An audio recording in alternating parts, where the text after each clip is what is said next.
সিঁদুরের মূল্য নাটকটির ১৭২তম পর্বটি কবে আসবে এবং কবে তোমরা দেখতে পাবে তার সব কিছু বিস্তারিত জানাবো আজকের এই ভিডিওতে।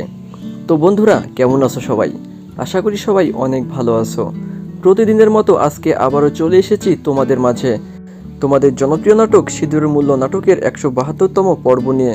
তো বন্ধুরা, তোমরা যদি আমার এই চ্যানেলে নতুন দর্শক হয়ে থাকো তাহলে চ্যানেলটি অবশ্যই সাবস্ক্রাইব করবে। তো বন্ধুরা, চলো আর দেরি না করে দেখে আসি সিঁদুরের মূল্য নাটকের ১৭২তম পর্বে কি ঘটতে চলেছে।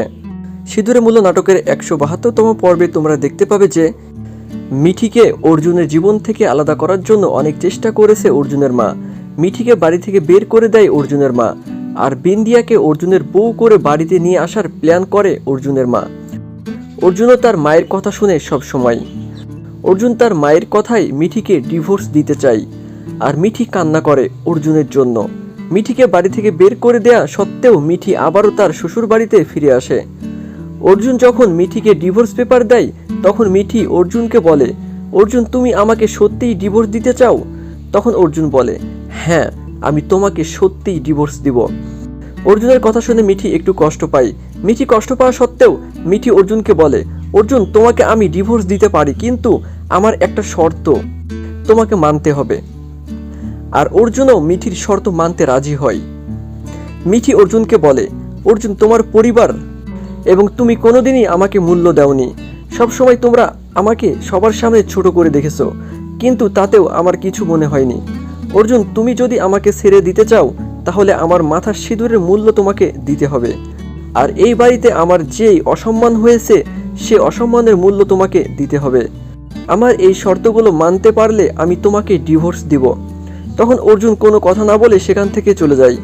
অর্জুনের মা যখন মিঠিকে অনেক কথা শোনায় তখন মিঠি কোনো কথা না বলে চুপ করে সেখানে দাঁড়িয়ে থাকে।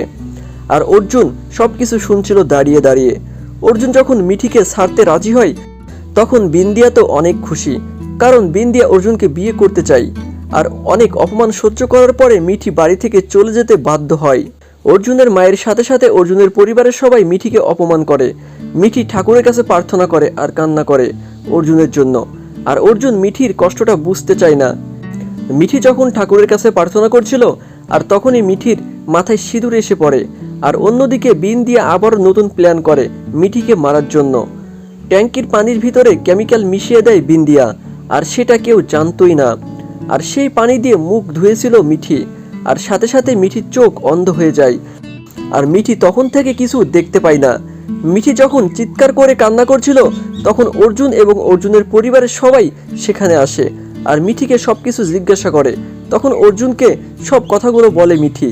অতঃপর ডাক্তারকে বাড়িতে ডাকে অর্জুন এবং ডাক্তার এসে মিঠির চিকিৎসা করে। তাহলে কি এবার মিঠি সত্যি অন্ধ হয়ে যাবে, নাকি অর্জুন মিঠিকে বাঁচাতে পারবে, সেটা তোমরা জানতে পারবে আগামী ১৭৩তম পর্বে।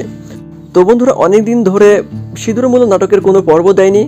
তো বন্ধুরা, তোমরা অতি শীঘ্রই সিঁদুরের মূল্য নাটকের ১৭২তম পর্বটি পেয়ে যাবে। তো ততক্ষণে ভালো থেকো, সুস্থ থেকো। আর তোমরা যদি এখনও আমাদের এই চ্যানেলটিকে সাবস্ক্রাইব করে না থাকো তাহলে চ্যানেলটি অবশ্যই সাবস্ক্রাইব করে এসো। ধন্যবাদ।